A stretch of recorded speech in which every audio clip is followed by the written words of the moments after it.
तो welcome to lab number 14। DSCP हमने इसमें इंशाल्लाह करना है। और डीएससीपी मैं आपको बता, हमने अपनी जो है वो क्लास में बहुत डिटेल में पढ़ा था किस तरह के मैसेजेस एक्सचेंज होते हैं, रिक्वेस्ट आता है, रिस्पांस आता है, डीएससीपी डिस्कवर होता है, वो सारा। तो हमें इसकी वर्किंग जो है ना वो उसकी थ्योरेटिकली उसको तो हमने क्लास में देखा था। आज हम इसको प्रैक्टिकली इम्प्लीमेंट करके देखेंगे कि कैसे हम एक डीएससीपी सर्वर अपने नेटवर्क में कॉन्फ़िगर कर सकते हैं ताकि वो सारे कंप्यूटर उससे आईपी एड्रेस लें। ठीक है जी बात। और इस पर्पस के लिए हम राउटर को ही यूज़ करेंगे, राउटर को ही एज ए डीएससीपी सर्वर हम इस्तेमाल करेंगे। अच्छा, नेक्स्ट जो है वो ये है कि नेटवर्क एंड, अब हमें जो इसमें मिनिमम जो इंफॉर्मेशन चाहिए वो क्या है कि network and mask for each LAN जो है ना वो हमें बताना चाहिए कि आपका जितने भी नेटवर्क लगे हुए उन सबका नेटवर्क एड्रेस क्या है। इस तरह ही रिजर्व एंड एक्सक्लूडेड एड्रेसेस की रेंज पता होनी चाहिए, यानी कि कौन कौन से एड्रेस आपने इंक्लूड करने हैं और कौन से एक्सक्लूड करने हैं। तो जो आप एक्सक्लूड करेंगे वो आईपी एड्रेस किसी को असाइन नहीं किया जाएगा। तो अगर हम देखें ऐसी ज़रूरत क्यों पेश आती है कि हमें कुछ आईपी एड्रेस एक्सक्लूड करने हैं। देखें होता ये है कि जो हमारे सर्वर होते हैं, सर्वर्स को आमतौर पे हम स्टैटिक आईपी देते हैं। सर्वर को हम ये नहीं कहते कि आप आईपी एड्रेस डीएचसीपी से ले लें, क्योंकि डीएचसीपी जब भी आईपी एड्रेस देता है तो वो हर दफ़ा नया आईपी एड्रेस देगा। तो हो सकता है कि जो आईपी एड्रेस वो नेक्स्ट टाइम उसको मिले वो मुख्तलिफ हो पिछले वाले से, तो ये पॉसिबल होता है। तो इस चीज़ के लिए ये होता है कि अगर सर्वर का आईपी एड्रेस चेंज हो जाए तो वो एक्सेसिबल नहीं रहेगा। तो हम तो जो यूजर्स के साथ शेयर करते हैं आईपी एड्रेस या जो उनका यूआरएल जो हम शेयर करते हैं, तो उसके बिहाइंड जो आईपी एड्रेस होता है वो तो सेम होता है, वो चेंज नहीं, सर्वर्स का आईपी एड्रेस सेम रहना चाहिए, वो चेंज नहीं होना चाहिए। अच्छा, इसलिए हम कहते हैं कि उनको हम मैनुअली आईपी देंगे, उनको तो हम डीएचसीपी में नहीं देंगे। लेकिन अब हमारे नेटवर्क की रेंज में तो वो आ रहे होते हैं, तो अगर हमने उस रेंज में से कुछ आईपी एड्रेस एक्सक्लूड करवाने हैं कि वो किसी कंप्यूटर को असाइन ना किए जाएं, तो वो रिजर्व भी कहलाते हैं और एक्सक्लूडेड भी कहलाते हैं। तो आप उनको एक्सक्लूड कर सकते हैं रेंज में से। डिफ़ॉल्ट राउटर हमने लास्ट टाइम पढ़ा था कि गेटवे होता है। ये डिफ़ॉल्ट राउटर वो होता है बेसिकली कि जिसके थ्रू आपका जो है ना कंप्यूटर वो कम्युनिकेट करता है विद अदर नेटवर्क्स। तो जिस जिस राउटर के ज़रिए से आप दूसरे नेटवर्क्स के साथ कम्युनिकेट करते हैं या इंटरनेट की दुनिया से कम्युनिकेट करते हैं,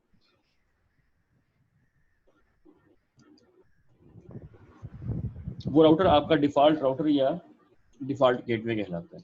तो डीएनएस एड्रेस क्या होता है? डीएनएस वही होता है कि जो आपको इसके बारे में हम पढ़ेंगे इंशाल्लाह। तो डीएनएस क्या है? डीएनएस है डोमेन नेम सर्विस, और ये जब आप कोई यूआरएल टाइप करते हैं, फॉर एग्जांपल आप कहते हैं www.google.com, और google.com के बिहाइंड आईपी एड्रेस क्या है, ये पता कराने के लिए जो सर्वर इस्तेमाल होता है कि किस यूआरएल किस वेब एड्रेस के बिहाइंड जो है वो आईपी एड्रेस क्या है, वो आईपी एड्रेस लाने के लिए डीएनएस का सर्वर इस्तेमाल होता है। तो आप डीएनएस का सर्वर भी दे सकते हैं। ठीक है, तो यहाँ पे उसने बताया कि फ्यू कॉन्फ़िगरेशन के स्टेप्स हैं जो आपको करने हैं। नंबर 1, एक्सक्लूड, जो आपने करने हैं उनको एक्सक्लूड कर दें। नंबर 2 में क्रिएट योर पूल, अपना आईपी एड्रेस का एक पूल आपको बनाना होगा, उसको एक नेम देना होगा। ठीक हो गई बात जी। इसके अलावा हमें और क्या करना है जी? चूज करना है network ID and subnet mask, और ऐड करना है एड्रेस जो डिफ़ॉल्ट गेटवे का है और डीएनएस का। और अगर आपने कोई और लीज टाइम वगैरह चेंज करना है तो वो भी आप चेंज कर सकते हैं राउटर्स के अंदर। तो ये हमारी कॉन्फ़िगर डायग्राम है, 1 डीएचसीपी ऑन राउटर। ये राउटर है जी हमारा, और ये दो हमारे पास, एक लेफ्ट साइड है एक राइट साइड है। लेफ्ट साइड में जो नेटवर्क है इसका आईपी एड्रेस 192.168.10.0 है, और राइट साइड में है 192.168.20.0। ये लेफ्ट राइट साइड है। तो जब कंप्यूटर यहाँ से रिक्वेस्ट करेगा तो उसको आईपी एड्रेस इस रेंज में से मिलना चाहिए 20.0। जब यहाँ से कोई रिक्वेस्ट करेगा तो उसको इस रेंज में से आईपी एड्रेस मिलना चाहिए जो ये है। दो नेटवर्क्स हैं बेसिकली, एक नेटवर्क ये और एक नेटवर्क। तो बहुत आसान है कन्फ्यूजन। आईपी डीएचसीपी पूल की कमांड है जिससे आप पूल क्रिएट करेंगे। तो पहले तो हमने एक पूल क्रिएट किया, IP DHCP pool left side के लिए आईपी एड्रेस का पूल क्रिएट किया। उसमें आपने नेटवर्क, तो यहाँ पे आपने नेटवर्क का एड्रेस बताना होता है 192.168.10.0 255.255.255.0। ये जो हम बता रहे हैं, ये हम क्या बता रहे हैं कि किस नेटवर्क के लिए ये पूल एप्लीकेबल है। तो ये पूल जो है वो इस नेटवर्क के लिए एप्लीकेबल है और इस पूल का नाम है लेफ्ट। अच्छा, डिफ़ॉल्ट राउटर कौन है? 192.168.10.100। तो मैंने बेसिकली इस वाले इंटरफेस का, जो यहाँ से आप कनेक्टेड हैं, इस इंटरफेस का जो मैंने आईपी एड्रेस रखा हुआ है वो रखा हुआ है 10.100। अच्छा, डीएनएस सर्वर भी मैंने इसको कह दिया फॉर द टाइम बिंग, हालांकि वो नहीं है लेकिन बस कह दिया ताकि समझ रहे कि वो डीएचसीपी के साथ जो है डीएनएस का आईपी भी बता देता है। अच्छा, सिमिलरली राइट साइड का पूल क्रिएट करेंगे और बताएंगे वहाँ पे नेटवर्क जो है वो 192.168.20.0 है और डिफॉल्ट राउटर जो है वो यहाँ पे 20.100 जो है इस इंटरफेस का होगा जिसके थ्रू आप यहाँ पे कनेक्टेड हैं। तो डीएनएस का भी इस तरीके से हमने उसको सेव रख दिया। ये हमारी कंफ्यूजन है, तो हम देखते हैं इससे करके, उसके बाद हम इसको बात करते हैं।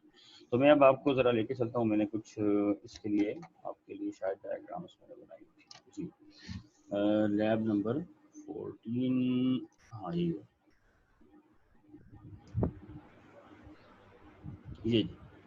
ये हमारे पास आपका वो डायग्राम है, हमने देखी थी। मैं जाके शो डिवाइस नेम और पोर्ट्स भी कर देता हूँ, शो लिंक की लाइट्स भी शो करा देते हैं। अच्छा तो हमने क्या किया कि इस तरफ जो है हमारे पास वो 10.20 है और इसमें इसको भी हैंडल से इसको भी ओपन कर लेते हैं हम, स्केप करके। ये बताओ क्या, ये राउटर है।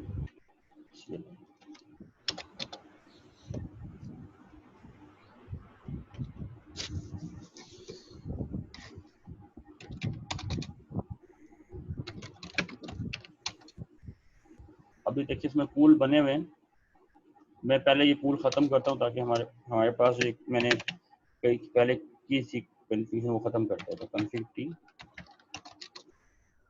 नो आईपी डीएचसीपी पूल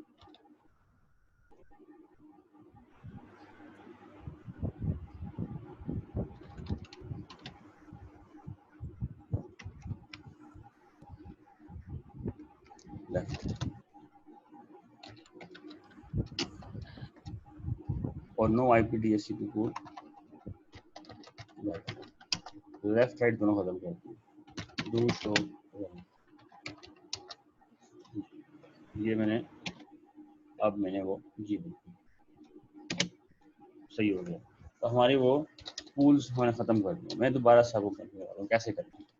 तो सबसे पहले जब आप राउटर में आएंगे तो हमने करना है कॉन्फ़िगर टी। अब हमारे पास दो इंटरफेस हैं, ये देखिए अगर आप इसमें यहाँ जाते हैं, दो इंटरफेस हैं, एक ये वाला और एक ये वाला। इस तरफ जो इंटरफेस है फास्ट 0/0, इसका आईपी एड्रेस हमने क्या रखना है, इसका आईपी एड्रेस रखना है 10.100 और इसका क्या रखना है 20.100। तो हम लेफ्ट साइड को पहले लेके चलते हैं, राइट साइड को बाद में। तो हमें सबसे पहले जाना है इंटरफेस फास्ट 0/0 में, 0/0 में हम गए और हमने जाए क्या कहा, आईपी एड्रेस 192.168.10.100, ये हमने राउटर को आईपी एड्रेस देते हैं 255.255.255.0। ठीक है जी बात, नो शट डाउन एग्जिट। तो ये हमने इस इंटरफेस का आईपी दे दिया, किसका जी, इस वाले इंटरफेस को हमने ये वाला आईपी एड्रेस दे दिया 10.100। अब हम पूल बनाते हैं डीएचसीपी के लिए। कॉन्फ़िगर, सॉरी यहाँ जरूरत थी, कमांड है आईपी डीएचसीपी पूल, ये कमांड है। आगे पूल का कोई भी नाम रखना है, तो हम लेफ्ट साइड के लिए नाम फैमिलियर नाम रखते हैं लेफ्ट। चलिए लेफ्ट पूल कर लेते हैं, लेफ्ट पूल, लेफ्ट साइड का ये पूल, एंटर पूल। अच्छा क्वेश्चन मार्क, इसमें आपने देखें डिफॉल्ट राउटर, डीएनएस, नेटवर्क और ये सारी चीजें ऑप्शंस भी होते हैं। डिफॉल्ट राउटर पहले, सबसे पहले आप बताएं नेटवर्क कौन सा है। नेटवर्क 192.168.10.0 255.255.255.0। ठीक है जी बात, एंटर। उसके बाद डिफॉल्ट राउटर 192.168.10.100। उसके बाद डीएनएस 192.168.10.100 और यहाँ से हम करते हैं एग्जिट। अच्छा मैं ऑप्शंस का बताता हूँ, ऑप्शंस क्वेश्चन मार्क, तकरीबन आप 60 के करीब डिफरेंट ऑप्शंस आप कॉन्फ़िगर कर सकते हैं और ये ऑप्शन चीज़ें होती हैं, ये मुख्तलिफ कामों के लिए इस्तेमाल करते हैं। अगर डिफरेंट डीएचसीपी को आपने आईपी के अलावा और फर्दर जो है ना मुख्तलिफ कामों के लिए इस्तेमाल करना हो, फॉर एग्जांपल कौन से काम, जब आप नेटवर्क से बूट करवाते हैं तो उस वक्त जो आपका कंप्यूटर आईपी एड्रेस ले तो साथ ही उसको डीएचसीपी सर्वर ये बता दे कि बूट जहां से आपने करना है वो सर्वर जहां पे इमेज पड़ा हुआ है वो सर्वर का आईपी एड्रेस क्या है, तो वो भी आप बता सकते हैं। लेकिन वो डिफॉल्ट जो ऑप्शंस थे उनमें नहीं होता, जैसा डीएनएस, ये डिफॉल्ट राउटर, डीएनएस सर्वर, क्योंकि वो जो इन्फॉर्मेशन है वो हर एक कंप्यूटर को नहीं चाहिए होगी। तो ये वो जब लैब सेटअप कर रहे होते हैं तो वहाँ पे हम डीएससीपी के अंदर इस तरह की इन्फॉर्मेशन कन्फिगर करते हैं। तो इस तरह के मुख्तलिफ ऑप्शन जो है ना वो उसमें कन्फिगर किए जाते हैं, लेकिन हम यहाँ पे इसको डेफर करते हैं, हम इनको यूज़ नहीं करेंगे। ठीक है जी बात। चलें इसको मैं आ करता हूँ, एग्जिट करते हैं। अब मैं आपको दिखाता हूँ कि पूल बना या नहीं। एग्जिट सर हेलो जी। सर, आप फास्ट में बता रहे, समझ नहीं आ रही, आस्ते आस्ते आवाज। अच्छा, show thank you. IP DSCP pool.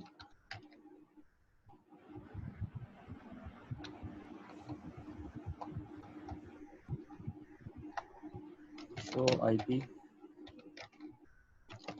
DSCP binding. तो आप देख रहे हैं इस वक्त कोई आईपी एड्रेस नहीं दिया हुआ इसमें। ठीक है, कोई आईपी एड्रेस गिवन नहीं है। तो हमने क्या किया, हमने बेसिकली, और मैं कहता हूँ शो रनिंग रनिंग करो। तो हमने ये कमांड थी, कुल हमने ये 4 कमांड दी। IP DSCP pool left pool उसका नाम रखा था हमने, और फिर हमने कहा था नेटवर्क का एड्रेस ये है, डिफॉल्ट राउटर का एड्रेस ये है, और डीएनएस सर्वर का आईपी एड्रेस ये है। ये जो आपको आईपी एड्रेस नजर आ रही है किसके एड्रेस है, अगर आप इनको यहाँ से मैं दिखाता हूँ। ये लेफ्ट साइड का जो नेटवर्क एड्रेस है वो नेटवर्क एड्रेस हमने यहाँ पे जो डायग्राम भी आपको है वो देखें यहाँ 192.168.10.0, ये इस तरफ का जो नेटवर्क है उसका नेटवर्क एड्रेस जिसको हम नेटवर्क आईडी भी कहते हैं। और फिर उसके बाद एक मिनट, हाँ जी, और उसके बाद जो इस वाले इंटरफेस का जो यहाँ का जो गेटवे है, देखें इस कंप्यूटर का गेटवे कौन होगा, ये होगा ना, क्योंकि इसके थ्रू इसने रेस्ट ऑफ द वर्ल्ड से कनेक्ट होना है। तो इसमें गेटवे ये होगा और इसमें भी गेटवे ये वाला इस इंटरफेस का आईपी एड्रेस होगा। और इस इंटरफेस का आईपी एड्रेस क्या है, 192.168.10.100 यहाँ का। डीएनएस भी हमने यही आईपी एड्रेस दिया कि इसी के पास डीएनएस भी है। अच्छा, तो ये जो हमने काम किया इसमें हमने राउटर को डीएससीपी सर्वर बना दिया इस साइड के लिए, लेफ्ट साइड के लिए, इधर के लिए नहीं बनाया। अच्छा, अब देखते हैं, लेकिन देखें पूल तो आपने बनाया ना। अब हम जरा इस कंप्यूटर पे जाते हैं और यहाँ पे जाते हैं डेस्कटॉप पे, आईपी कॉन्फ़िगरेशन, स्टैटिक पे मैं क्लिक करता हूँ और फिर दोबारा हम इस पे डीएससीपी पे क्लिक करते हैं। तो देखें रिक्वेस्टिंग डीएससीपी रिक्वेस्ट सक्सेसफुल, और ये 10.1 उसको आईपी एड्रेस मिला, और 10.100 डिफॉल्ट गेटवे है, और डीएनएस सर्वर 10.100 है। तो यानी कि इस कंप्यूटर को आईपी एड्रेस मिल गया ना। तो जरा हमारा जो पूल है वो जो बाइंडिंग आईपी डीएससीपी बाइंडिंग है वो शो करता है जी। देखें एक कंप्यूटर को हमने आईपी एड्रेस दे दिया है, और आईपी एड्रेस कौन सा दिया है, 192.168.10.1 पहला आईपी एड्रेस। दूसरा कंप्यूटर ऑन करते हैं, दूसरा कंप्यूटर देखते हैं उसको कौन सा आईपी एड्रेस मिलेगा।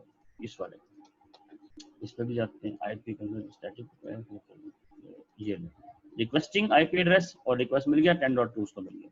यहाँ आते हैं, वेरीफाई करते हैं दोबारा से। अब देखें दो, पहले वो एक शो कर रहा था, अब वो 2 दिखा रहा है कि 2 कंप्यूटर्स को मैं आईपी एड्रेस दे चुका हूँ।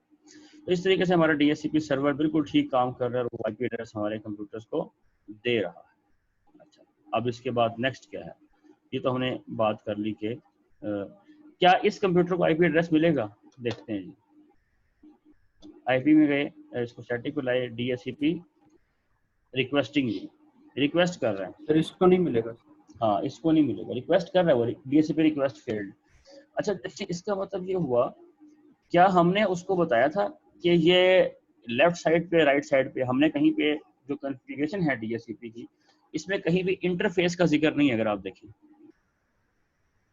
हमने कहीं नहीं बताया था कि फास्ट 00 पे चलाओ और फास्ट 01 जो ये वाला इंटरफेस है इस पर ना चलाओ, ये हमने कहीं नहीं कहा। अगर आप देखें इसको मैच करें यहाँ पर, तो हमने कहीं भी ये जिक्र नहीं किया कि इस इंटरफेस पे चलाओ, इस इंटरफेस पे। हमने नेटवर्क एड्रेस दिया है, राउटर ये बात खुद पता लगा लेता है कि ये जो नेटवर्क है ये कौन से इंटरफेस पे चल रहा है। समझ आ रही है बात, ये बात खुद पता लगा लेता है कि ये इस वाले इंटरफेस पे चल रहा है। अच्छा ठीक है, तो फिर वो उसके मुताबिक काम करेंगे। अब हम चलते हैं वापस राउटर में और जाके दूसरा पूल कॉन्फ़िगर करते हैं, राइट साइड वाला। तो कॉन्फ़िगर ठीक करते हैं जी। तो आईपी डीएससीपी क्वेश्चन मार्क करता हूँ। देखिए यहाँ पे एक्सक्लूड आईपी एड्रेस भी मैं आपको दिखाना चाह रहा था। चलो पहले पूल वाली बात पूरी करते हैं। आईपी डीएससीपी पूल नहीं, यहाँ पे हम एक्सक्लूड वाली बात भी पूल चले बनाते हैं पहले। आईपी डीएचसीपी पूल, इसका नाम क्या है, राइट पूल, ये राइट साइड का पूल। अच्छा जी, इसमें जो नेटवर्क है आपका वो कौन सा है, 192.168.20.0 255.255.255.0, ये इसका आईपी एड्रेस। इधर डिफॉल्ट राउटर कौन होगा, 192.168.20.100 ये होगा। अच्छा, इसमें कुछ हो सकता है जो आपका राउटर का आईपी एड्रेस वो होगा, मैंने ये चूज किया है तो इसलिए मैंने इसको रख लिया, यहाँ पे वो होगा जो आपके राउटर का आईपी एड्रेस है, ठीक है। अच्छा, नेक्स्ट कमांड क्या है जी हमारी, नेक्स्ट कमांड देख लेते हैं जी। नेक्स्ट कमांड क्या है, डीएनएस सर्वर 192.168.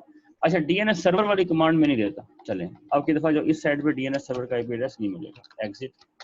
और साथ में मैं कहता हूँ IP DHCP exclude IP addresses, अब लो आईपी एड्रेस 192.168.20.1 यहाँ से लेकर question mark high IP address 192.168.20.20।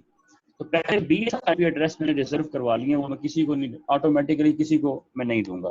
तो जो पहला आईपी एड्रेस मुझे यहाँ से असाइनमेंट होगी, वो जब रिक्वेस्ट आएगी तो पहला आईपी एड्रेस जो डीएचसीपी सर्वर देगा वो होगा 21, क्योंकि 1 से लेके 20 तक हमने एक्सक्लूड करवा दिए रेंज में से, और उसको कहा कि ये आपने किसी को असाइन नहीं करना, ठीक है। एंटर भी कर देते हैं, एग्जिट। तो हमारा ये शो आईपी डीएचसीपी बाइंडिंग, ये देखिए,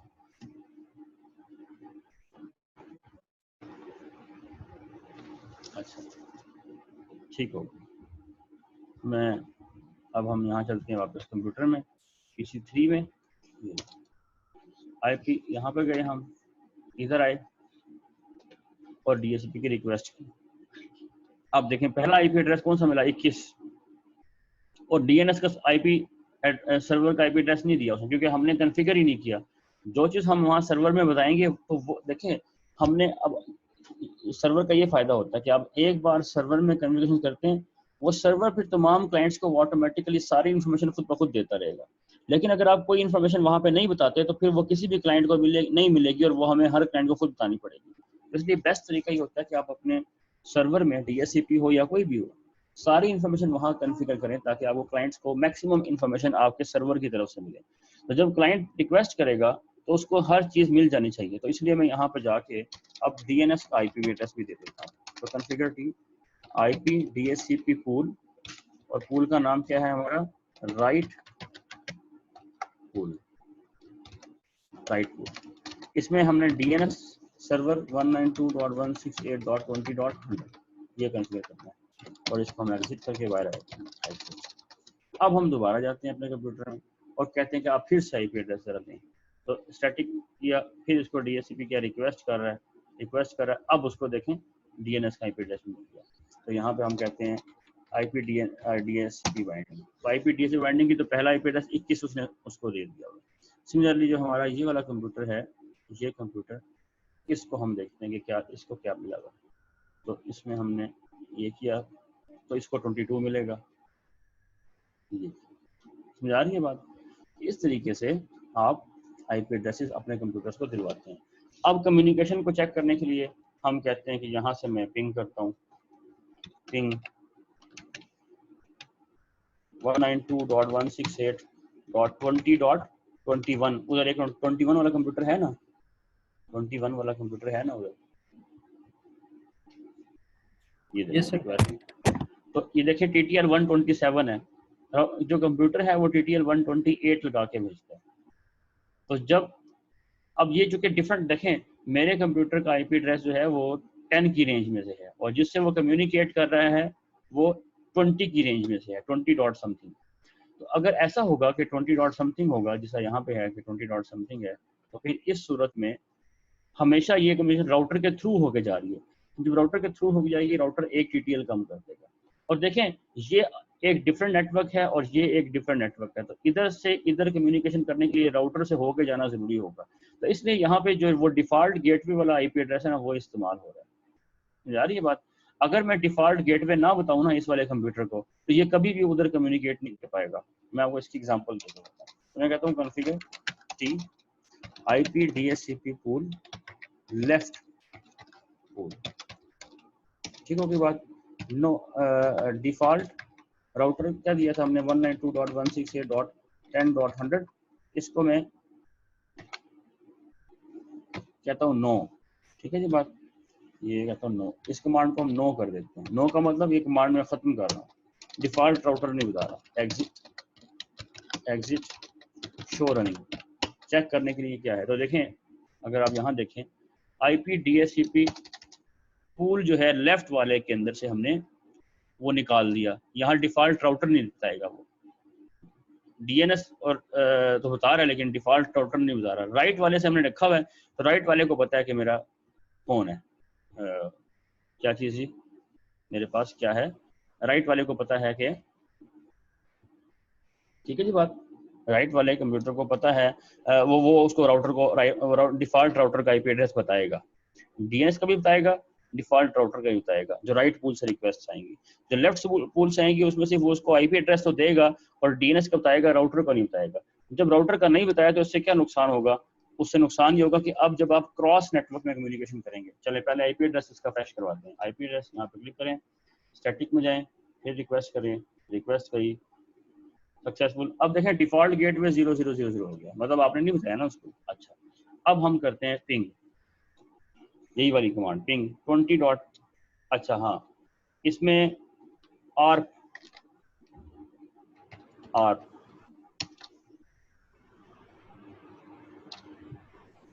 -A, no ARP entry found, मतलब कोई आर्प एंट्री नहीं, ठीक है, तो हम पिंग कर लेते हैं जी। तो अब अगर आप देखें ये टाइम आउट, पहले एक टाइम आउट आया था ना, अब देखें कितने टाइम आउट आए।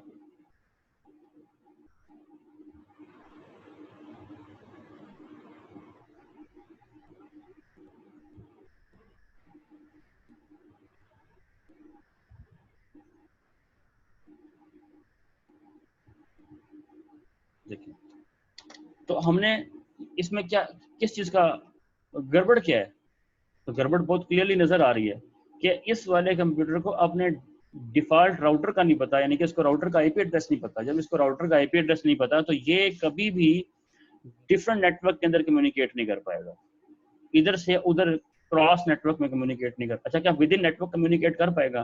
तो लेट्स से PC2 में हम जाते हैं और PC2 से कहते हैं कि आप भी जरा अपना IP एड्रेस फ्रेश करें, और PC2 ने अपना IP एड्रेस फ्रेश किया, तो PC2 का IP एड्रेस 10.2 है। तो अब देखते हैं कि क्या 10.1 और 10.2 आपस में कम्युनिकेट कर पाएंगे जी। ये तो मैं कहता हूँ पिंग करें जी 10.2 उसको कर रहा है।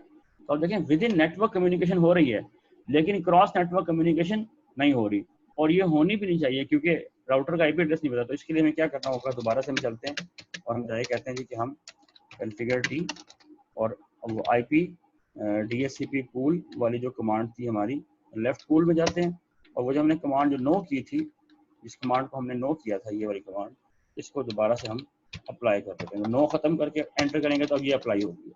एग्जिट और जाए कहते हैं शो रनिंग कॉन्फ़िगरेशन। अब अगर आप देखें, अब दोनों में डिफॉल्ट राउटर है।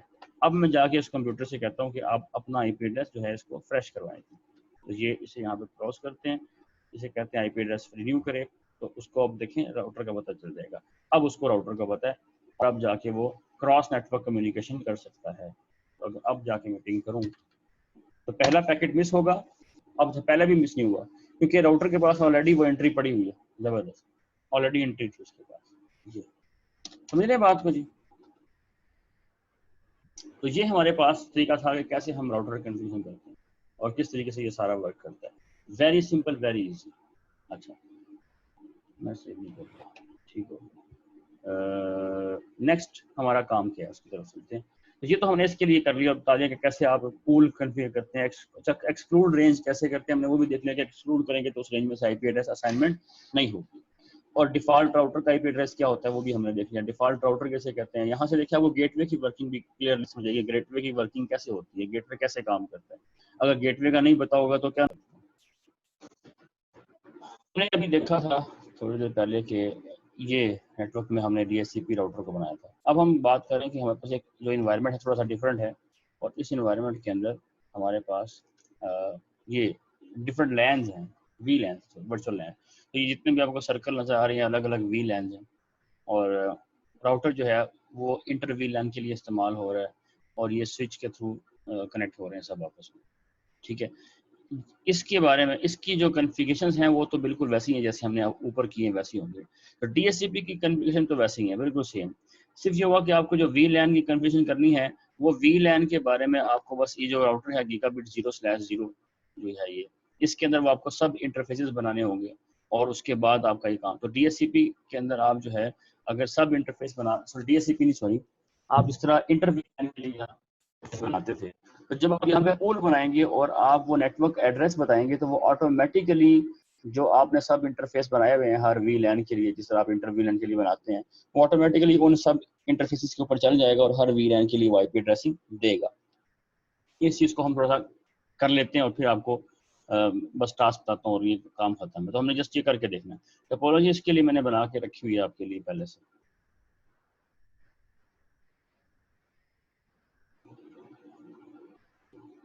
जी,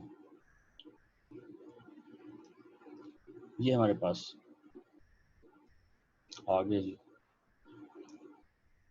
ये तो स्विचेस जो हैं उनके अंदर तो हमें क्या करना है, कॉन्फ़िगरेशंस करनी है। तो ये जो स्विच है हमारा इधर वाला, लेट्स से मैं कहता हूँ कि हमारे पास दो वी लैंस हैं, सॉरी वो उसको नहीं, जो हमने डायग्राम के मुताबिक चले करते हैं, जो डायग्राम है डायग्राम के मुताबिक देख लेते हैं। डायग्राम को थोड़ा सा मैं ऐसे नीचे कर लेता हूँ और इसको मैं ऊपर ऐसे कर लेता हूँ, ये ऐसे, ठीक है, ये ऐसे बेहतर है, ऐसे बेहतर है, ठीक है। इसको हम थोड़ा सा और अगर ऊपर कर सकें, हाँ ठीक है, फर्स्ट क्लास।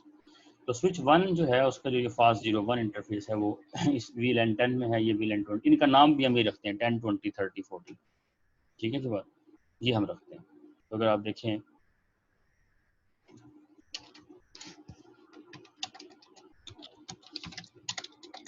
तो हम जो है इस वक्त कहाँ पर हैं जी, हम हैं इस वक्त स्विच नंबर 1 में, और हम उसके अंदर कन्फिग्रेशंस कर रहे हैं, ठीक है। और उसमें हम कहेंगे जी कि VLAN का नंबर 10, इसका नेम रखते हैं, नेम भी 10 ही रख देते हैं ताकि हमें वो याद रहे कि ये इसका नेम भी 10 है, नाम 10 है, नंबर भी 10 है और नेम 10 रख दिया। अच्छा, और इसके अलावा एग्जिट, इसकी जरूरत नहीं अभी, 10 भी हो गया, 20 बनाते हैं, VLAN 20 बनाते हैं और उसका नाम रखते हैं 20।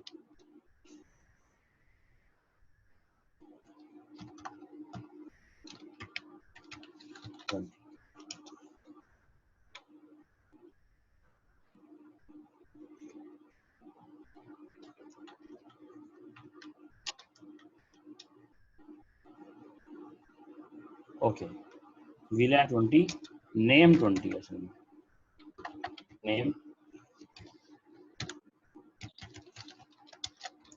उसके बाद VLAN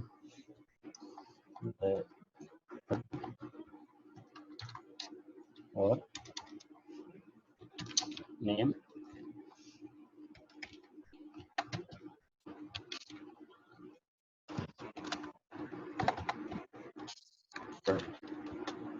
चल काफ़ी है, मैं सारी नहीं बनाता, जस्ट आइडिया देने के लिए मैं खाली ये 10 और 20 बनाता हूँ, बाकी सारी भी ऐसी हैं।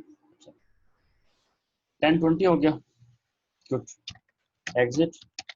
अब इंटरफेस हमारे पास जो फास्ट 0/1 है ये किस में है जी, स्विच मोड एक्सेस VLAN 10,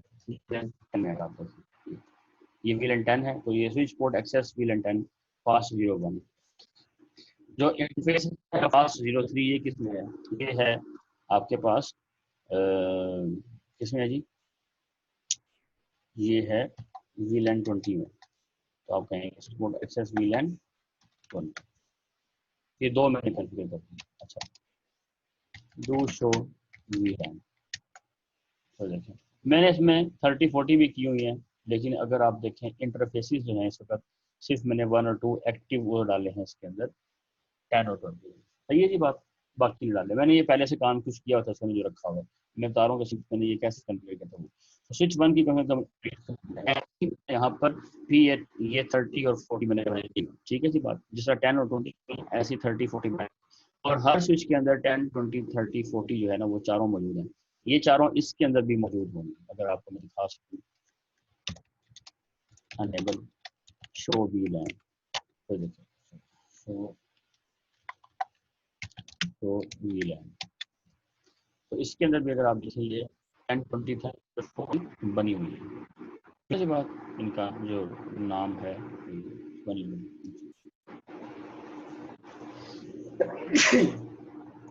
अच्छा, इधर स्मॉल में चूंकि लिखा हुआ है तो मैं वहां जाकर उसको स्मॉल में कर दूंगा, ये वाली गड़बड़ खत्म हो जाए।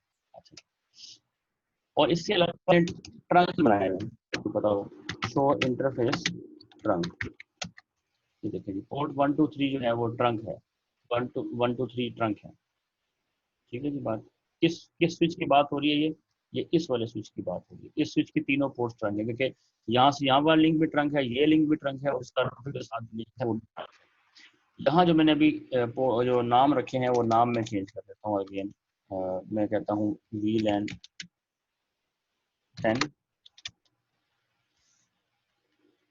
नेम 10 स्मॉल कर दे, VLAN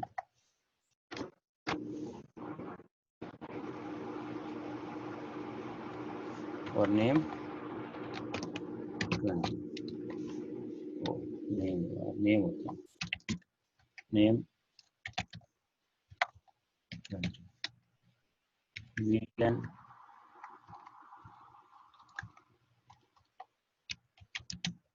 30 नेम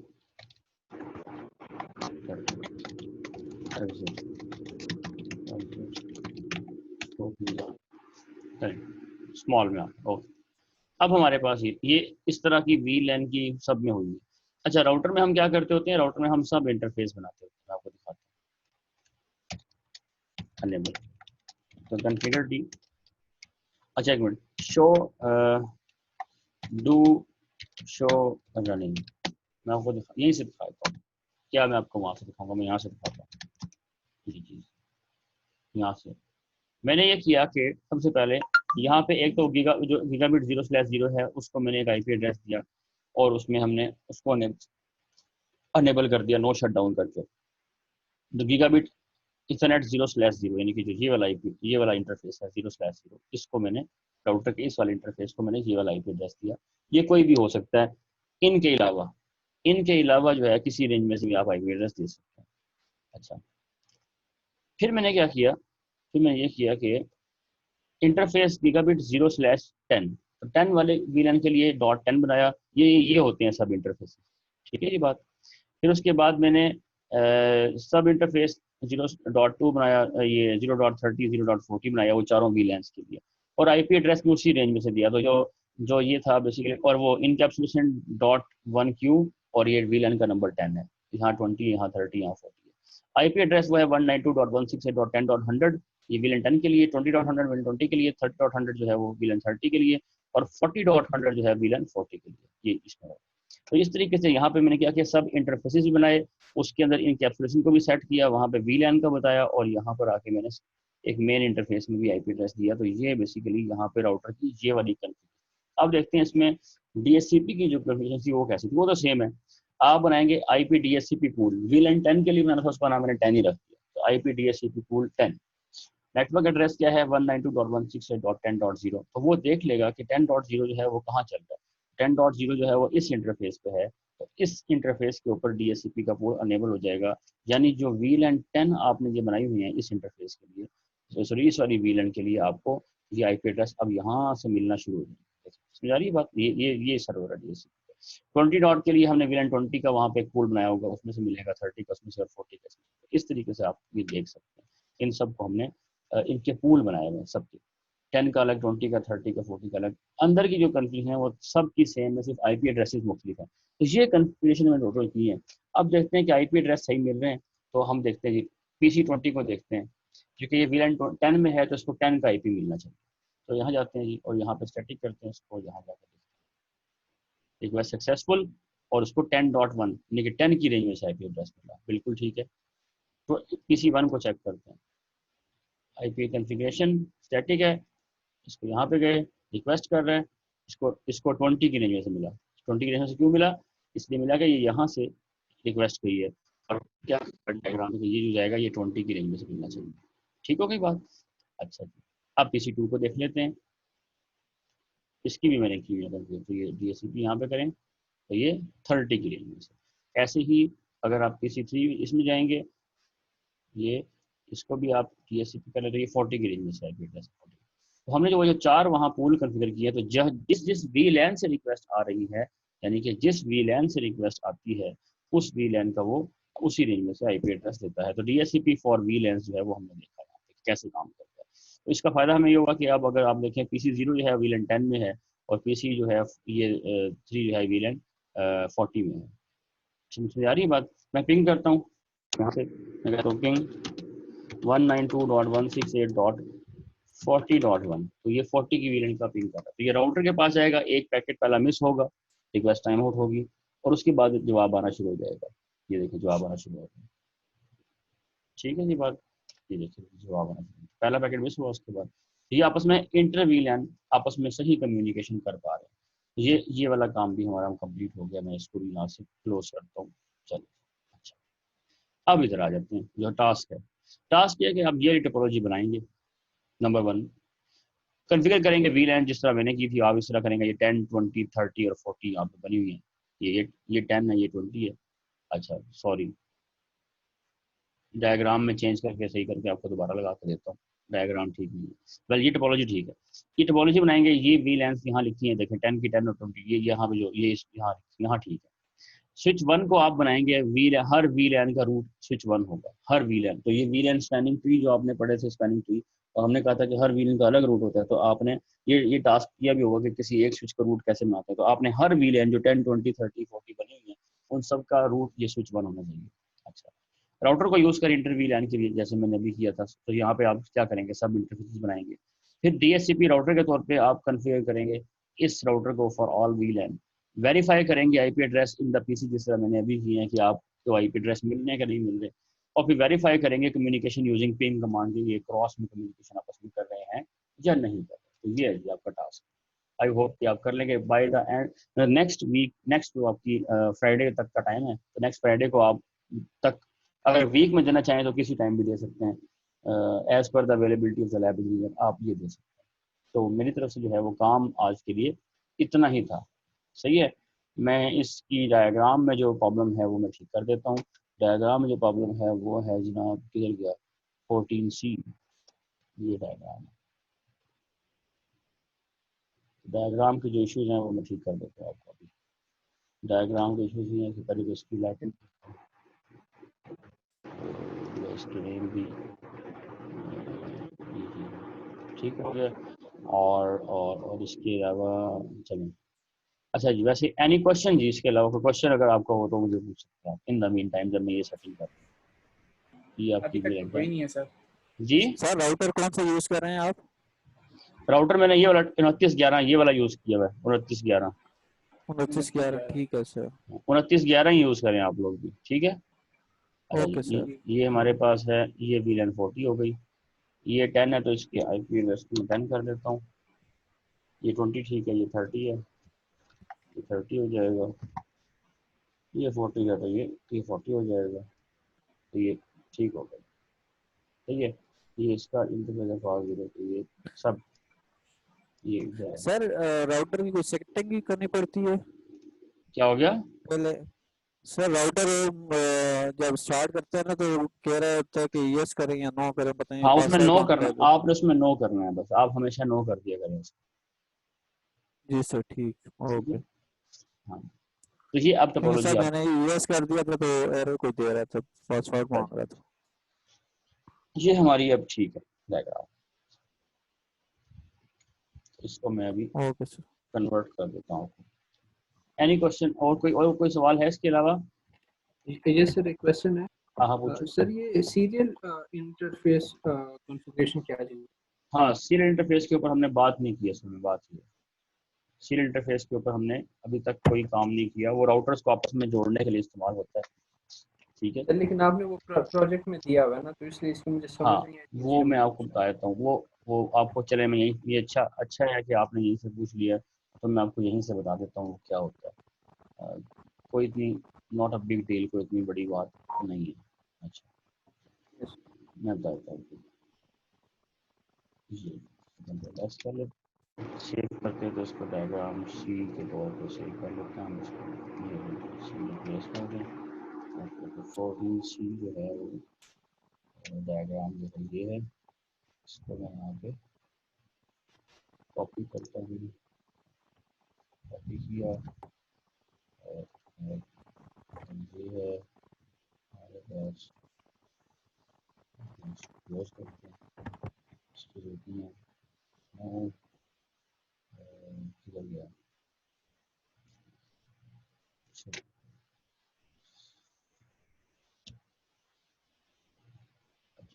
14 सी को देख लेते हैं, लैब नंबर 14 14।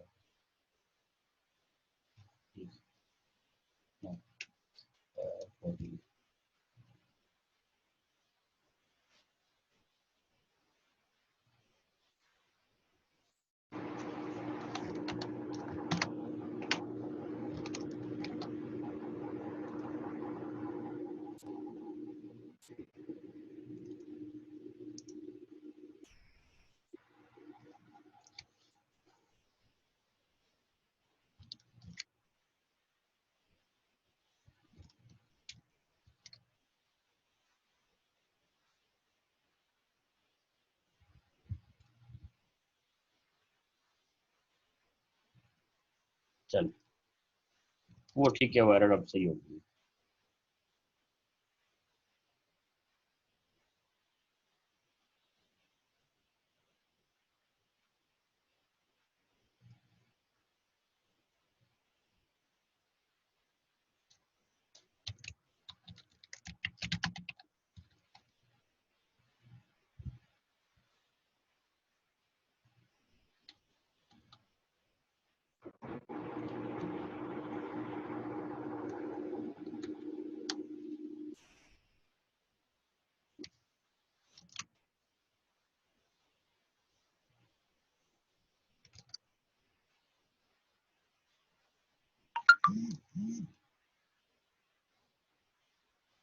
अच्छा जी, चलें, अब मैं आप शहरियार इधर ही हैं, यस सर, इधर ही। चलें, मैं आपको बताता हूँ आपके सवाल का जवाब। ये सब के लिए है, ये सब लोग इसको सुन लें ताकि सबका फायदा हो जाए। ठीक हो गई, जबरदस्त, एक्सीलेंट। अच्छा, ये सब के लिए है, मतलब किसी सवाल है क्या, लेकिन हम इसको सब के बारे में डिस्कस करेंगे। क्लासिफिकेशन में ऑन करता हूँ। सीरियल इंटरफेस क्या होता है? आप जब यहाँ से राउटर चूज करते हैं, जैसे ये राउटर है सूरत में, और ये 2911 मैंने एक राउटर चूज कर लिया और एक दूसरा राउटर चूज कर लिया। अब इन्हें आपस में कनेक्ट कर दी ऑप्शंस। ये यहाँ पे देखें, ये तार है, तो मैं ये क्लिक करता हूँ लिंक्स पे। अच्छा, पहली तो बात है, इस हम आते हैं, सॉरी, इसको हम यहाँ से पहले तो आते हैं ना, इसके ऊपर देखते हैं कौन कौन से इंटरफेस अवेलेबल। अगर आप देखें, गीगाबिट के 3 इंटरफेस अवेलेबल हैं इसके अंदर, गीगाबिट की। तो एक ऑप्शन ये है कि अगर आप इन दोनों को आपस में कनेक्ट करना चाहते हैं, तो एक तरीका तो ये है कि आप इनको एक तार लें, क्रॉस केबल लें, क्योंकि दोनों सेम है, सेम डिवाइसेस हो तो क्रॉस केबल लगती है, तो ये तार कनेक्ट करें तो ये आपस में कनेक्ट होते हैं। एक तरीका तो ये था। अच्छा, एक तरीका और होता है, वो होता है सीरियल इंटरफेस का, जिसपे एक घड़ी बनी होती है। अगर आप देखें, मैं इसको मूव करता हूँ ऊपर यहाँ, ताकि आपको ये नीचे नजर आना चाहिए, सीरियल डीसी, ठीक है, एक तरफ डीटीई और एक तरफ डीसीई। तो डी, ये हम किससे कनेक्ट कर सकते हैं यहाँ पे? तो यहाँ पे देखें, ऑक्सिलरी और कंसोल तो है, लेकिन सीरियल पोर्ट कोई नहीं है, सीरियल इंटरफेस कोई नहीं। अच्छा, इसको हम यहाँ पे ऐसे वापस लाते हैं। तो अब हमें पहले ये करना होगा कि इस राउटर में जाएंगे और इसको ऑफ करेंगे। ये देखें, ये बटन बना हुआ है, इसको मैंने बटन प्रेस किया तो ये ऑफ हो गया राउटर। और यहाँ पे जाएंगे आप सीरियल इंटरफेस के अंदर। अगर आप देखें, मॉड्यूल्स, HT, ये है two port serial high speed वैन इंटरफेस कार्ड, ये टू थी, इसको लिया और यहाँ पे ऐसे मैंने प्लेस कर दिया। ये क्या है, इसमें 4 जो है ना वो स्विचिंग पोर्ट है, इसको छोड़ दें, इसमें ये भी छोड़ दें, ये विक कार्ड है इसको भी छोड़ दें। तो ये एक ये HVIC जो है ना 2T, ये क्या है, two port serial high speed वैन इंटरफेस कार्ड। एक ऑप्शन ये भी होता है, लेकिन उसके लिए आपको ये कार्ड लगाना नंबर 1, तो फिर ये कार्ड इसमें भी लगाना पड़ेगा, सारी बात है। इसको भी ऑफ करें, इसमें भी ये कार्ड प्लेस कर दें, यहाँ भी प्लेस कर दें। अच्छा, अब इसको दोबारा ऑन भी करना, सारी बताओ, राउटर को मैंने ऑन किया पड़ा था, देखें ये बूट कर रहा होगा, ये ऑफ होगा, इस पर क्लिक करता है तो ये तो ऑफ होगा, तो डिवाइस पावर ऑन ही नहीं है। ओके, तो क्या था कि इसको ऑन कर लिया, तो CLI में गए तो अब ये डिवाइस ऑन हो रही है, तो दोनों डिवाइसेस ऑन हो रही है। तो पहली चीज़ तो ये है कि आप डिवाइसेस में ये सीरियल इंटरफेस, अब देखें यहाँ पे नीचे लिखा रहा है सीरियल 0/3/0, ये आ रहा है, ठीक है ना, 0/3/0, अच्छा 3 आ रहा है। इसको भी एक और चीज़ दिखाता हूँ मैं आपको, यहाँ पर मैं यहाँ पर जाके इस कार्ड को उठा के यहाँ प्लेस करता हूँ, ठीक है, सॉरी इसको ऑफ करना जरूरी है, पहले ऑफ किया और इसको उठा के यहाँ मैंने प्लेस किया, इसको उठा के चले यहाँ पे रिमूव इसको करना हो तो कैसे करेंगे, अच्छा चले रहने उसको लगाने दें, मैं एक और ऐड यहाँ कर देता हूँ, यहाँ पे मैंने ऐड कर दिया। अब मैं इस डिवाइस को ऑन करता हूँ, ऑन हो रही है, ठीक है।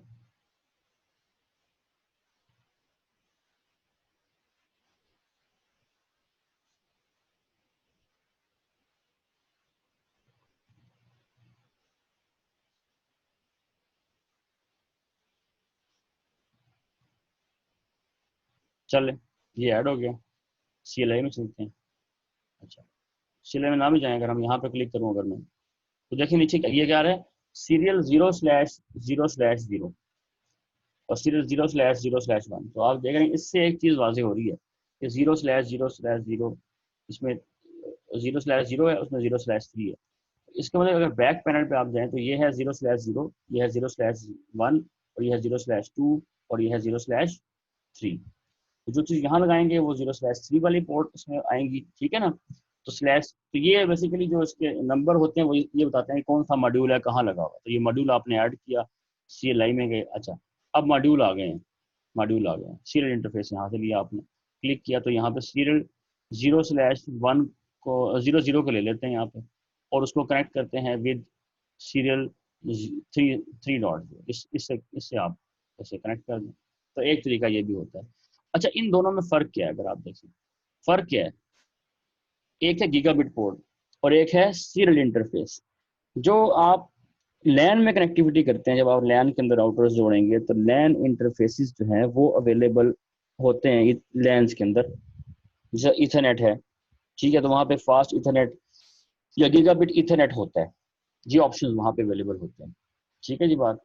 लेकिन वहाँ पे जो ऑप्शन अवेलेबल, अच्छा ये मैं रिकॉर्डिंग नहीं कर रहा, इसकी भी रिकॉर्डिंग कर लेता हूँ ताकि ये चीज़ सब लोग देख, इसको भी सुन लें सब लोग, ठीक है। यहाँ पे मैं इसकी भी रिकॉर्डिंग, अच्छा रिकॉर्डिंग हो रही है सर, हो रही है रिकॉर्डिंग हो रही है ना, यस जी गुड। तो जी मैं ये कह रहा था कि इसमें जो सीरियल इंटरफेसेस हैं, अच्छा तो वैन में आमतौर पे ये फास्ट इथरनेट, गीगाबिट इथरनेट, ये वाले इंटरफेसेस नहीं होते। वहाँ पे मैंने कहा था वैन टेक्नोलॉजीज अलग हैं। वैन के अंदर जो है वो ये वाली केबल इस्तेमाल होती है, इसको हम कहते हैं सीरियल केबल। ये बेसिकली इसका नाम होता है V.35 केबल होती है, ठीक है। ये केबल इस्तेमाल होती है सीरियल इंटरफेस राउटर्स को जोड़ने के लिए, क्योंकि इसकी बैंडविड्थ जो होती है वो आमतौर पे कम होती है एज कम्पेयर टू गीगाबिट और फास्ट इथरनेट। तो ये 0 से लेके जो है ना ऑनवर्ड्स 256 मेगाबिट्स पर सेकंड तक इसकी स्पीड होती है, इस लिहाज से होती है, ठीक है। तो आप इसमें 2 मेगाबिट्स 2 MB की भी देखें, अगर आप यहाँ अगर आप देखें ना, इन दो राउटर्स के दरमियान में अगर लिंक आप कहेंगे तो उसकी स्पीड जो है वो 2 Mbps है फॉर एग्जाम्पल, ठीक है। तो इस वक्त जो आपने ये लिंक लगाया हुआ जो ब्लैक कलर का नजर आ रहा है, ये तो गीगाबिट का लिंक है, ये तो है 1000 Mbps। तो आमतौर पे तो इतना अवेलेबल नहीं होता। जो अगर रियल सिनेरियो आपने बिल्ड करना है तो फिर ये रियल सिनेरियो को डिपिक्ट करता है कि आप फिर कोई आपका जो दरमियान में जो डाटा रेट होगा वो रियलिस्टिक जो होगा वो इसके ज़रिए से होगा। तो अब हमने कनेक्ट कर दिया, इनको हम कन्फिगर करते हैं, यहाँ पे नो करते हैं, हम कन्फिगर टी करते हैं, सॉरी अनेबल करना होगा पहले हमें, अनेबल कन्फिगर टी इंटरफेस। अब देखिए मैं यहाँ पर क्वेश्चन मार्क करता हूँ तो मुझे सीरियल का ऑप्शन आएगा, सीरियल क्वेश्चन मार्क, तो 0/0/0 ये है। तो अगर आप देखें 0/0 मैं यहाँ पे शो लेबल भी करता ताकि लेबल्स हम शो लेबल्स, शो लिंक की लाइट्स भी और शो डिवाइस नहीं पोर्ट के लेबल्स वो भी दिखा दें। तो लेबल्स भी आ गए और लाइट भी आ गई। अच्छा, एक तरफ घड़ी बनी होगी, एक तरफ नहीं बनी होगी, ये भी याद रखिएगा। तो आपने घड़ी वाला इंटरफेस लेना है, उसकी दूसरी साइड ऑटोमेटिकली वो कर लेगा। तो एक साइड इसकी जो है ना वो क्लॉक रेट को डिसाइड करती है, और अदर साइड जो है वो सर्वर और क्लाइंट वाली बात है इसमें। बेसिकली एक मास्टर बोर्ड होती है और एक आपकी स्लेव बोर्ड होती है। तो DTE और एक DCE यहाँ पे इसलिए दो दिखाई गई। तो ये आपके पास जो है ना ये वाली केबल अगर आप देखें, ये DCE है और ये DTE, इसे कैंसिल करते हैं हम, ये DTE है। अच्छा, तो इसलिए आपने ये घड़ी वाली केबल लेनी है, उसको वहाँ से कनेक्ट करनी है। अच्छा, अब हम इसको जब यहाँ जाएंगे कन्फिगरेशन में, तो 0/0 में हम गए और जाकर हमने क्या कहा कि यहाँ पर ये हम कहेंगे नो शट डाउन। पहले तो हम कहते हैं नो शट डाउन, इंटरफेस को शट डाउन ना करें, ठीक है जी बात। और इसके अलावा IP एड्रेस 192.168.10.1 कर लेते हैं, 255.255.255.0 ये एड्रेस भी हमने कर लिया। और ये मैं इस तरह इसको एक्सपेंड करूँगा था, ये हमने IP एड्रेस लिखा। अच्छा, इसके अलावा अगर आप जाएं क्वेश्चन मार्क करते हैं क्योंकि सीरियल इंटरफेस है, तो सीरियल इंटरफेस में ऑप्शन बहुत ज़्यादा होंगे। देखिएगा ये कितना कुछ है। तो यहाँ पे bandwidth, clock rate, delay, encapsulation, बहुत कुछ आप देखें, फ्रेम रिले। अब ये जो देखें वहाँ जो गीगाबिट इथरनेट था वहाँ पे फ्रेम रिले आपको कहीं नजर नहीं आएगा। क्यों नजर नहीं आएगा? और देखें ये PPP भी यहाँ नजर आ रहा है, क्योंकि हमने कहा था वैन से कनेक्टिविटी के लिए PPP प्रोटोकॉल इस्तेमाल होता है। तो यहाँ पे PPP भी आएगा, वो जो हमने पढ़ा हुआ प्रोटोकॉल। इसी तरीके से यहाँ पर आपके पास जो है वो कीप अलाइव मैसेज का भी आएगा, होल्ड क्यू, ये फेयर क्यू, इनकैप्सुलेशन, डीकैप्सुलेशन, डिले। अच्छा, इसके अलावा ये क्लॉक रेट, ठीक है, इसकी क्लॉक की स्पीड क्या होगी, बैंडविड्थ क्या होगी, सही है। ये सारी चीजें आप कर सकते हैं। तो हम यहाँ पे करते हैं जी, हम कहेंगे बैंडविड्थ क्वेश्चन मार्क। तो बैंडविड्थ क्या हो सकती है जी इसकी, इन किलोबिट्स। तो हम चाहते हैं इसकी बैंडविड्थ जो है वो 2 MB हो जाए। तो हम कहेंगे 2 MB का मतलब है 2000 किलोबिट्स। 2000 किलोबिट जो है ना वो आपके पास, बल्कि 2048 बेहतर, 2048, this is equal to 2 MB। अगर 4 MB करना है तो आप कहेंगे 4096। अब आप देखें ना यहाँ बैंडविड्थ आप खुद चूज कर रहे हैं। क्या फास्ट इथरनेट के अंदर ये ऑप्शन अवेलेबल था? देख लेते हैं, एग्जिट करते हैं यहाँ से, हम चलते हैं इंटरनेट, सॉरी इंटरफेस गीगाबिट 0/0, ये लें, इसमें चले गए। ये हम गीगाबिट 0/0 में चले गए, क्वेश्चन मार्क। अच्छा, यहाँ भी बैंडविड्थ का ऑप्शन अवेलेबल है, ये देखिए बैंडविड्थ क्वेश्चन मार्क, ठीक है, यहाँ भी है। लेकिन यहाँ पे जो ऑप्शन है अवेलेबल उस, अच्छा दूसरा ये है कि, अच्छा एक बात ये साथ में क्लॉक रेट वो भी इंपॉर्टेंट होता है। तो यहाँ पे क्लॉक का भी नहीं है। बैंडविड्थ का ऑप्शन अवेलेबल है, नहीं कि आप इसकी बैंडविड्थ एक रेंज से कम और ज़्यादा कर सकते हैं। फॉर एग्जांपल कितनी कर सकते हैं, क्वेश्चन मार्क की। तो यहाँ जो लिखा हुआ है, क्योंकि ये आपके पास गीगाबिट्स में है, तो ये 1 हाँ कितना जी, ये MB और ये GB, तो यहाँ तक करेंगे। लेकिन जारी बात है जो आपके पास बैंडविड्थ उसकी है इंटरफेस की वो गीगाबिट है, तो आप 1 गीगाबिट से ऊपर नहीं जा सकते इसके अंदर, ये इशू आएगा। और उसके अंदर जो मिनिमम है वो भी देख लेते हैं कितना होगा। फॉर एग्जाम्पल मैं से कहता हूँ 2048 करते हैं, ठीक है जी बात। तो बैंडविड्थ आपकी जो है ना वो कम हो गई। अब बात ये कि गीगाबिट इंटरफेस आप यूज करें और उससे आप बैंडविड्थ कितनी ले लें, 2 Mbps की लें। तो आप वो सोचें कि एक इंटरफेस के अंदर 1000 Mbps की गुंजाइश थी, 1000 की नहीं बल्कि 1000 की। यानी कि जो अगर मैं आपको यहाँ से बताऊँ गीगाबिट के बारे में, एक मिनट में आपको दिखाता हूँ कि ये 1 गीगाबिट का लिंक है, 1 गीगा का, 1 giga is equal to 1000 MB, अगर आपको पता हो 1000 MB। तो ये 1000 Mbps का लिंक है, उसमें से आप सिर्फ 2 यूज कर रहे हैं। तो ये बहुत ही नॉट रिकमेंडेड तरीका है, क्योंकि ये इंटरफेस महंगा होगा उसकी निस्बत जो आप, तो फिर इससे बेहतर था कि आप राउटर वही लें जिसके अंदर फास्ट इथरनेट था। तो अगर फास्ट इथरनेट की अगर आप बात करें, जिसको आपने फास्ट इथरनेट कहा था FE, उसकी स्पीड भी कितनी होती है जी, 100 Mbps होती है उसकी भी। तो आप 100 में से अगर सिर्फ 2 MB यूज कर रहे हैं तो ये बहुत ही नॉट रिकमेंडेड तरीका है इस तरीके से करने का आपको। फिर दूसरी बात है कि इंटरनेट के अंदर इथरनेट नहीं चलता, इथरनेट चलता ही नहीं है इंटरनेट के अंदर। ठीक समझ आ रही है बात? विद इन द लैन अगर आपने बैंडविड्थ कंट्रोल करनी है वो आप कर सकते हैं, लेकिन ये रिकमेंडेड तरीका नहीं है। लेकिन फिर भी ये तरीका रिक्वायर्ड नहीं है हमारे पास, सही है, क्योंकि इंटरनेट के अंदर तो वैन के अंदर ये चलता ही नहीं है इथरनेट, तो वहाँ पे तो सीरियल ही चलेगा। तो इसलिए भी आपके पास जो है सीरियल इंटरफेस इस्तेमाल किया जाता है, ताकि आपको इथरनेट से हट के अदर टेक्नोलॉजीज का पता लगे इसमें इथरनेट और वैन के अंदर वो है।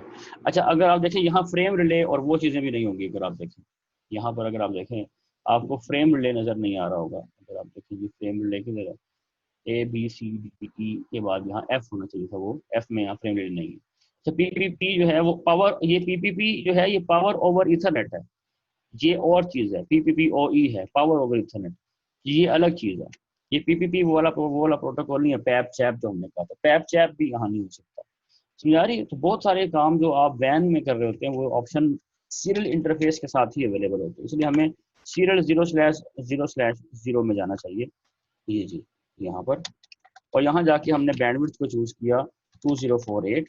ठीक हो गया। क्लॉक रेट लाजमी देना है, वरना ये इंटरफेस चलेगा नहीं, क्योंकि इसमें आपको बताना होता है क्लॉक रेट कितना जी, यहाँ से आप चूज कर लें। तो क्लॉक रेट आप कोई भी चूज कर सकते हैं, लेकिन दोनों तरफ क्लॉक रेट सेम होना चाहिए। तो क्लॉक रेट जो है वो हम 9600 जो है ना वो चूज कर लेते हैं, 9600। ठीक है जी, बात एंटर कर दिया। एग्जिट यहाँ से करें, जैसे इसको नो शट डाउन भी कर लेते हैं, नो शट डाउन एग्जिट। ठीक हो गया। तो ये हमने इस राउटर में किया, इसमें भी करते हैं आके, लेकिन इसमें इंटरफेस याद रखना है, इसमें मुख्तलिफ इंटरफेस, इसका जो इंटरफेस है वो मुख्तलिफ है। इसका इंटरफेस जो है वो ये वाला है 0/3.0/0 है, तो हम वो याद रखेंगे, इसलिए मैंने यहाँ पे इसको इतना ही रखा। No enable configure T interface serial 0/3/0 IP address 192.168.10. वहाँ 1 था, यहाँ 2 कर लेते हैं, 255.255.255.0। ठीक है, और यहाँ पे करते हैं साथ में no shutdown. No shutdown कर दिया तो आप देखिए लिंक जो है वो ग्रीन हो गया। समझ आ रही बात? लिंक ग्रीन हो गया, मतलब आप ये एक्टिव हो चुके हैं अब आपका। तो अब ये है, मैं यहाँ पे कहता हूँ बैंडविड्थ। अच्छा, बैंडविड्थ अब यहाँ चूज करने की जरूरत नहीं, क्योंकि वो उधर से पैरामीटर आपको तो इसने ऑटोमेटिकली बैंडविड्थ को चूज कर लिया होगा। उसका तरीका ये आप यहाँ पे करें, डू शो इंटरफेस सीरियल 0/3/0। इसके बारे में तफसीलात बताए, ये आपने कहा। तो आप देखें सीरियल 0/ इस अप लाइन प्रोटोकॉल, ठीक है, इसमें उसने कहा जी कि बैंडविड्थ का जो वो ये MTU की साइज आ गई, वो वाला आ गया। और इसके अलावा और बाकी चीजें देखते हैं यहाँ पर क्या है।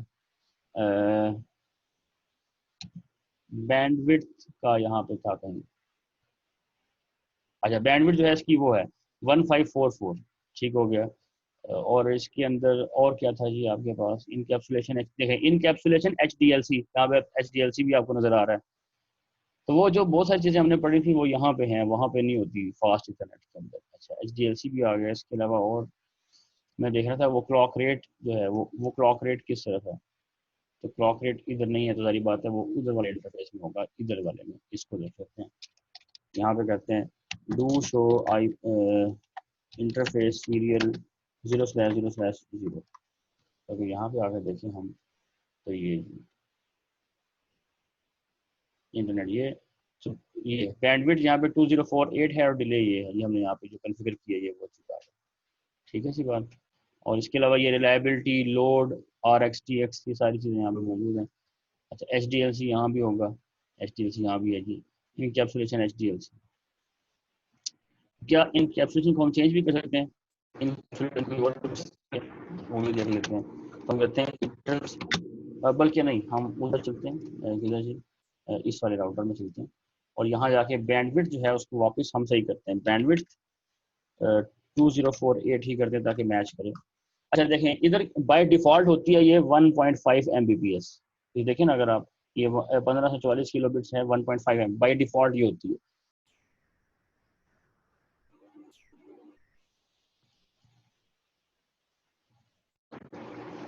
जी ओके जी, लेट्स स्टार्ट। दोबारा से हम करते हैं स्टार्ट। और जो मैं आपसे बात कर रहा था, देखते हैं कि हम क्या बात कर रहे थे। मैं यहाँ पे साइड पे स्टॉप हूँ और हम देखते हैं कि हम क्या बात। जी तो वो DTE और DCE की बात आप करें। ओके, ये राउटर 1। अच्छा, ये हमने वो कहा था कि शो इंटरफेस सीरियल। तो ये देखिए ये 2048 इसकी हो चुकी, दोनों तरफ बैंडविड्थ मैच कर। अच्छा, अब मैं कैसे कहता हूँ कि क्लॉक रेट जो है ना वो 1200 करते हैं, चेंज करने की कोशिश करते हैं। तो क्या मैसेज कर रहे हैं, this command applies only to DCE। इसका मतलब है कि ये वाली साइड ऑटोमेटिकली क्या हो गई है, ये वाली साइड ऑटोमेटिकली DTE हो गई है। ये क्लॉक जिस पे बनी है ये DCE है। तो ये जो फर्क है वो यहाँ नजर आ रहा है।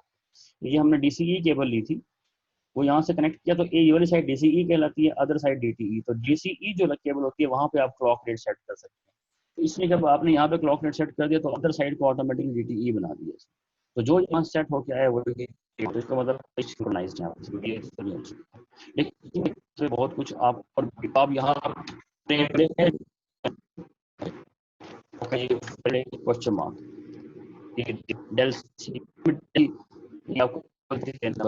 मैप शेप, और ये हम चुके उसको हमने पढ़ा नहीं डिटेल में, तो इसलिए मैं करता नहीं यहाँ पे क्वेश्चन। यहाँ पे पीपीपी को अगर आप कॉन्फ़िगर करें तो क्वेश्चन मार्क। तो ये देखें ये पीपीपी ऑथेंटिकेशन, ये कौन सा है, ये चैप है। और पैप आ गया, प्रोटोकॉल ऑथेंटिकेशन पैरामीटर। तो आप ऑथेंटिकेशन कर लें, ये पैप और चैप वाली कंफ्यूजन हो रही है। क्वेश्चन मार्क करें आप यहाँ पे क्वेश्चन मार्क। तो देखें ये चैप और पैप दोनों आ गए। ये वो प्रोटोकॉल है जो यहाँ चलते हैं, ये उसमें नहीं है जो आपका गीगाबिट में, इथरनेट में ये नहीं है ना, गीगाबिट इथरनेट में, ना फास्ट इथरनेट में। क्योंकि गीगाबिट जो आपकी इथरनेट टेक्नोलॉजी है उसके अंदर ये चीज़ें नहीं होती। फ्रेम रिले हो गया, इसमें और कौन कौन से हैं। अच्छा, इसमें वो है इसके अलावा इनकैप्सुलेशन कौन सी है जिसके अंदर देखते हैं, इनकैप्सुलेशन क्वेश्चन मार्क जी। फ्रेम रिले भी है, HDLC भी है और PPP भी है, तीनों अवेलेबल है। आप जो सी मर्जी करना चाहे तो कर सकते हैं, ठीक है। इसके अलावा और क्या है यहाँ पर, फ्रेम रिले देख लिया हमने। और MTU मैक्सिमम ट्रांसमिशन यूनिट, ये बाय डिफॉल्ट कितना होता है, 1500 होता है। अगर आपको मैं दिखाऊँ, शो इंटरफेस सीरियल 0/3/0। ओ डू नहीं है, यहाँ पे शो कर रहा है। तो इसको हम करते हैं जी, ये डू शो, या फिर वही मैं करता हूँ